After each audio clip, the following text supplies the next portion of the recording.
Mi smo more krvi prolili za bratstvo i jedinstvo naših naroda. Građani, agresija je završena. Mir je nadvladao. Hoće gospodin Karadžić više niko, neće više niko možda u Srpsku. Republika Hrvatska proglašuje. Nemojte da mislite da nećete odvesti Bosnu i Hercegovinu u pakao. Dear listeners, let me welcome you to yet another episode of Balkan Chronicles series with our special expert guest. Today we have with us again Árpád Párducz, this time uniquely not talking about politics, but we have decided to branch out and bring you current and interesting topic of energy and economy, and it's very much about the Balkans as well, how things are, large investments, large profits are being hindered by local issues, ethnicity issues, and local politics as well. So this is an episode of Balkan Chronicles on South Interconnection between Bosnia and Croatia. Thank you for the kind invitation, and I will try to do my best to speak about these things, because I think when we are talking about energy politics, the geopolitics are also involved, the national needs are also involved, the national preferences are also involved, and the international preferences are also involved. So it's an interesting topic, and I do my best to answer your questions as best as I can. So geopolitics meet money meet Balkans. What is there more to like? So let's talk about a bit on what this project is about, and well, I can introduce that. Basically, it's a gas pipeline project. Bosnia and Hercegovina is in a unique position because it's not a EU member country, it's a EU candidate country, and it gets all of its natural gas from abroad. It doesn't have its own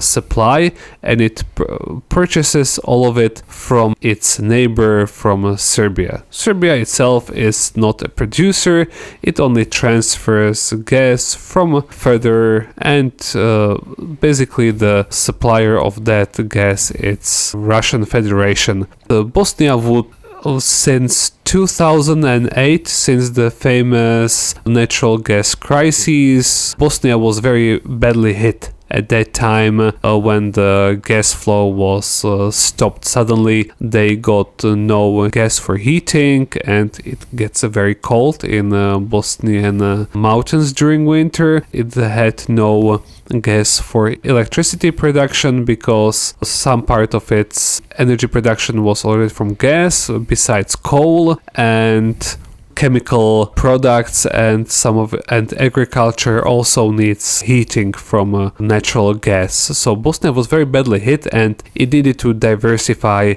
its natural gas needs, and it didn't go anywhere very much. There were projects in mind, diversification from maybe Croatia from the north, but Travnik-Zenica pipeline was almost built. It was actually built to like 90%. All of the infrastructure is there, but then the various parties in Bosnia and Herzegovina got into nasty argument, and the project was never completed. Then it kind of went nowhere, and the parties settled. The gas was somehow supplied from Serbia, but nowadays, with the war in between Ukraine and Russia being waged, no one knows until when, and the sanctions on Russian gas are in place. Bosnians need to find a new solution.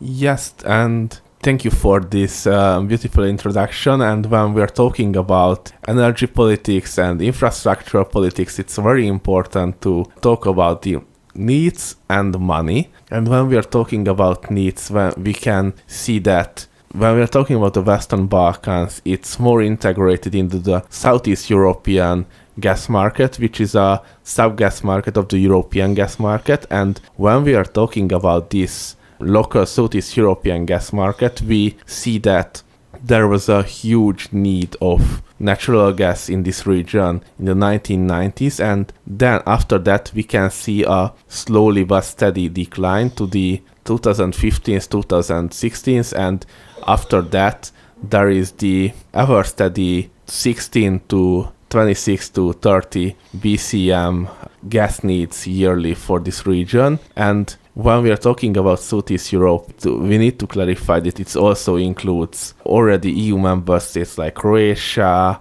Bulgaria, Romania, Slovenia in the gas market terminology, and most of the times they are the biggest consumers of this 26-30 BCM.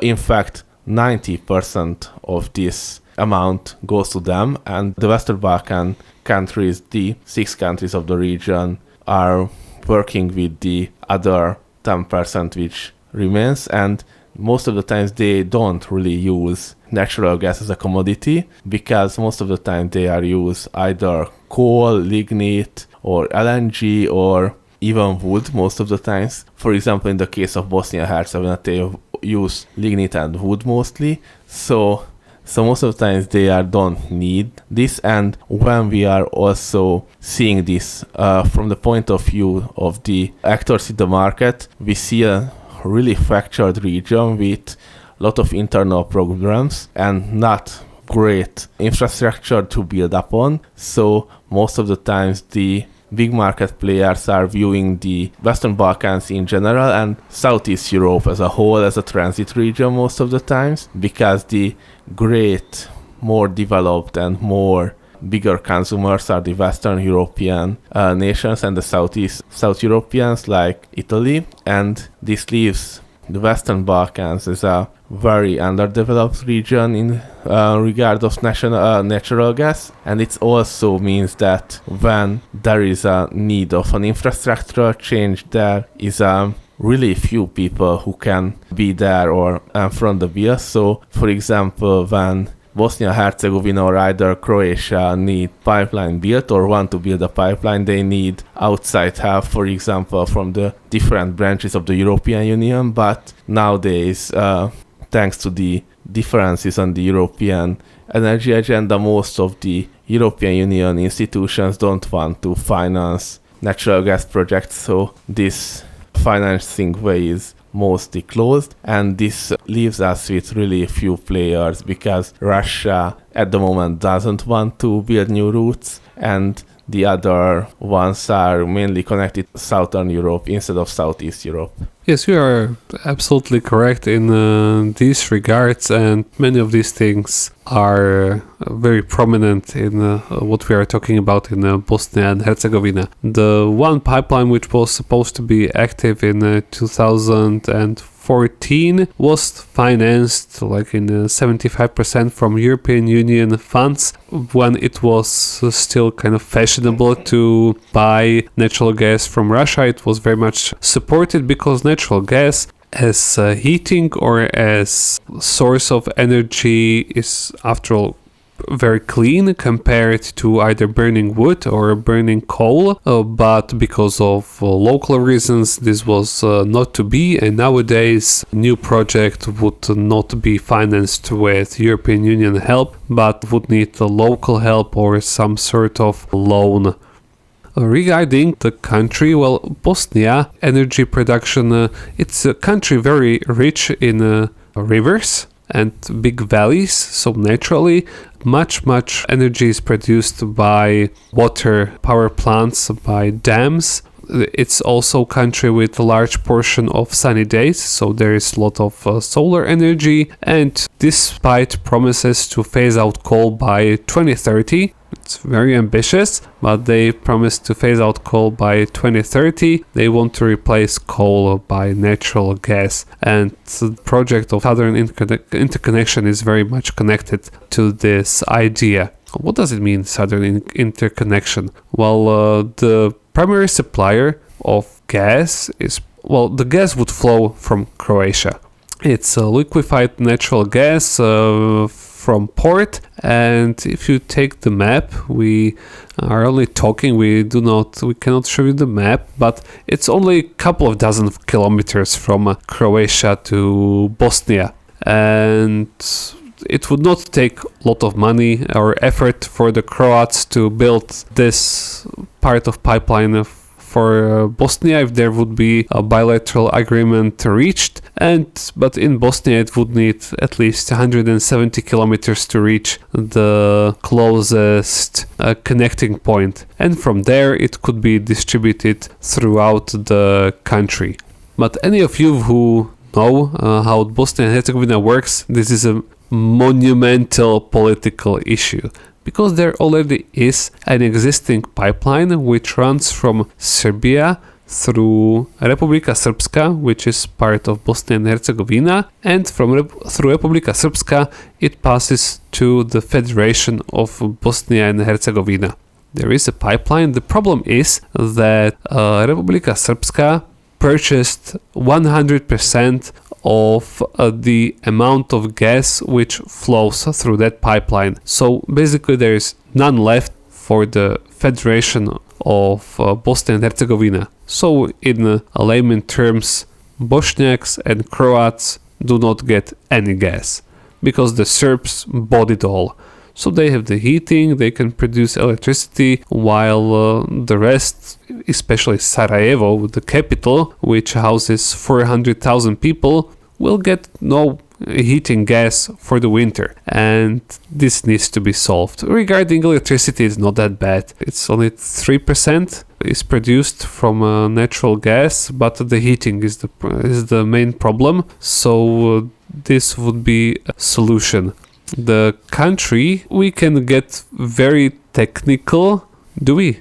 Maybe, I don't know. Let's try it. Federation of Bosnia and Herzegovina, it has basically two parliaments, lower house and upper house. The upper house has passed the law on the project, but it's being held up by the other house, which would include the Croats. Basically, the Croats and their party, the HDZ, Croat Democratic Party, they say they would allow this project to go only if they would found new company which would be in charge of distributing the gas through their region, because they don't want to be left out. But Sarajevo or Bosniaks would say, but there is already a company which manages it throughout the federation, BH Gas, and the infrastructure is there and the permissions are there, so why start over? Because they can. The Croats can do it, and they do it. So basically they are kind of blackmailing the whole of Federation of Bosnia and Herzegovina to fulfill their demands, or otherwise Sarajevo will be very cold during the winter, and it has been like this since 2019. So for 6 years there has been this kind of stalemate. Some things have been agreed upon, some things have not been agreed upon, but the final approvals are still not there. And without the final approvals in the federation, there can be no agreement with Croatia on the final project.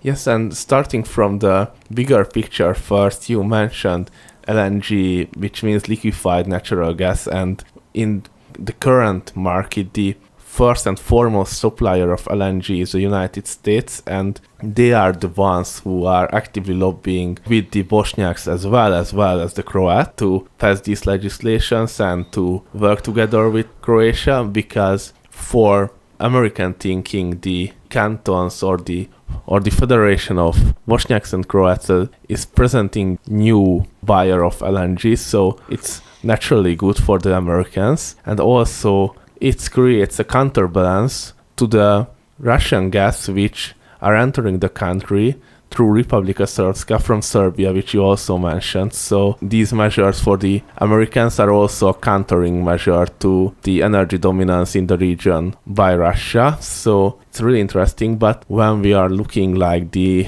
local levels in Bosnia and Herzegovina, we see that there are and there were many different projects to build local parts of pipelines or integrate different towns or different municipalities to existing infrastructure, but most of the times it doesn't pan out because local reasons, bureaucratic reasons, and there were so little money involved, and this is one of the problems. And for a solution for this, which is more in line of the previously mentioned European solution or current European thought of energy politics, is investing in geothermal energy, because geothermal energy is always there, can be extracted from the ground, it can be managed with similar drilling equipment which is needed to extract natural gas or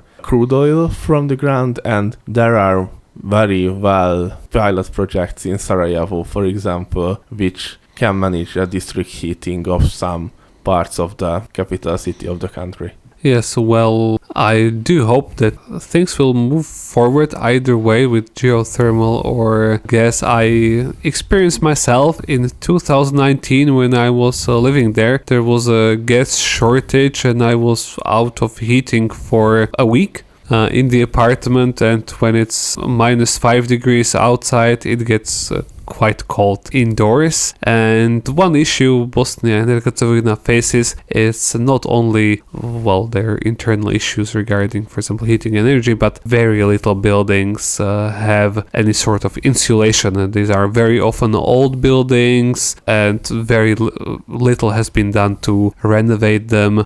And there are huge efficiency losses, and the boilers are very old, and the country is still waiting for an investment in this. And so this is something which is being pushed and supported more than new gas projects, but it seems that this is more the line of thinking than following the sort of latest trends in energy efficiency in Bosnia and Herzegovina. Yes, and improving the energy efficiency of buildings, for example, either residential buildings or governmental municipal buildings, is a very important task, and the European Union can provide funds for this. And I think this is one of the most important section, because this is a project which is needed to be done, and there can be funds that are available to manage it, because most of the times either the municipalities or the country as a whole cannot manage to do it alone in a sufficient enough scale. So I think this is what it's needed to be one of the focal points of the energy strategy of our government in Bosnia and Herzegovina. Actually, it was, but it was part of the growth plan from the European Union, which Bosnia could apply for. And for 2 years in a row, Bosnia and Herzegovina failed to adopt its growth plan, and it was passed just recently at the end of October. And meanwhile, the country lost access to about 200 million worth in investments from European Union. Well, basically because Republika Srpska's ministers on the state level, just for the sake of it, would not allow the plan to be agreed upon, just because they wanted others not to have it either. Yes, basically we can see that in European Union member states as well, that internal political problems can gridlock the whole political system of the country, and these can create problems in different policy areas, for example in the energy policy, which we just discussing. And in this regard, the situation in Bosnia and Herzegovina is not a one-of-a-kind problem basically, but yes, it's a sad problem which is happening more and more frequently in the neighborhood of the European Union and also in the European Union itself, but it needs to be the focal point of in any agenda regarding energy that we are needing. If possible, local solutions are needed, for example the geothermal energy, which can provide electricity and heating as well locally, or example more regional solutions. And I know that there are really big strife and really big problems between the Western Balkan 6 countries, but countries of Central Europe, the countries of the wider Southeastern Europe region can have, for example, Romania, Bulgaria, and if not with direct natural gas shipments or direct energy shipments, then with best practices, with trained operators, trained legislators. So basically the knowledge transfer is there, just we need to use it and we need to focus on that, so that we need to make a most of make the most of the resources which are available for us at a given moment. Yes, one point we forgot to mention why is the Southern Interconnection the best possibility for which mostly the Federation of Bosnia and Hercegovina is looking for. It's the closeness of the point of the origin of natural gas, because one thing is the price of which you pay for the cubic meter of the natural gas, but the other thing is the transfer. You have to pay for the transmission of gas, and if you have to pay for the transmission of some 745 kilometers through Croatia and the rest goes through your own country, it's fantastic, because if you buy the gas from Serbia, well, you have to take into account not only the price of the gas, but the whole infrastructure which runs for the length of Serbia and the other countries which are connected to the pipeline of origin. So it can rise exponentially. This was, for example, the case of Slovakia. Slovakia made a fantastic profit of transmission of gas from Russia through Ukraine, through Slovakia to other countries. Slovakia is not a big consumer of natural gas, but the transmission was fantastic net profit, which is currently zero because of the war in Ukraine. Yes, it's really important take, and we need to take out the transmission fees as well, because for example, if we see the wider Southeastern Europe region, many countries, for example Bulgaria, gained really much financial support, so to say, from the transmission fees, and it's a really big help for an economy.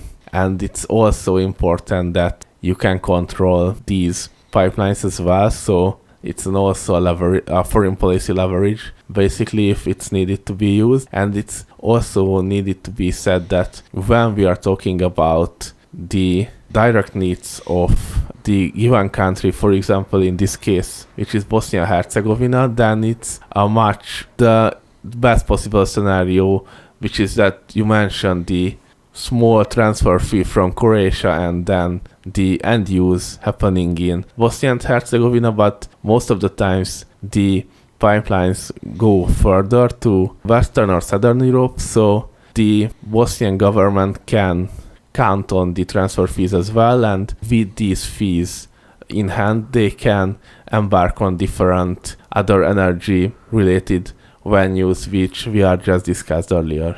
Yes, and a bit of a joke later. I was at a conference at the end of September, and there was a discussion about if you held a competition, which would you guess would happen later? Is it Serbian Jedar project or Southern Interconnection in Bosnia?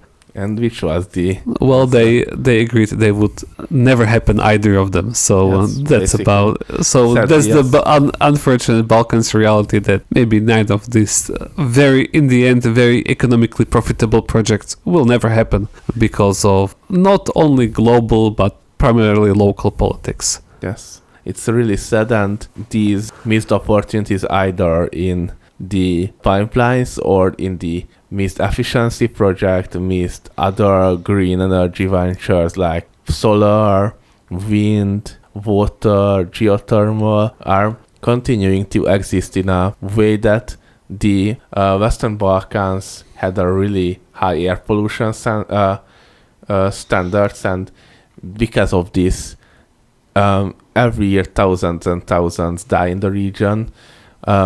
Because sicknesses related to the polluted air, and also with high energy prices for some ways in connection with the war in Ukraine, the governments need to pay more and more to grant the fair or affordable prices for the constituents. And according to the OECD, between 2019 and 2024, the Western Balkan 6 paid almost 5.2 billion euros to manage or fix the rates of household electricity prices and to keep the electricity prices at the current rates through to 2030. They need to invest another 4.5 billion. So it's a really big economical endeavor for a region which is plagued by economic hardship.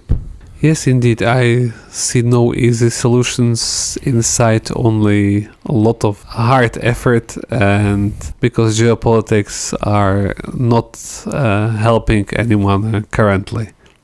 Thank you, Árpád, for coming to my podcast again. We got really deep last time into politics of Kosovo, of Albania, of Montenegro, and this time again with you, I would not have it any other way. We got really deep into discussing energy and energy strategy and politics, and I cannot wait to do it again. Thank you. I hope we will meet again soon. Definitely we will. Thank Goodbye, you. everyone. Goodbye.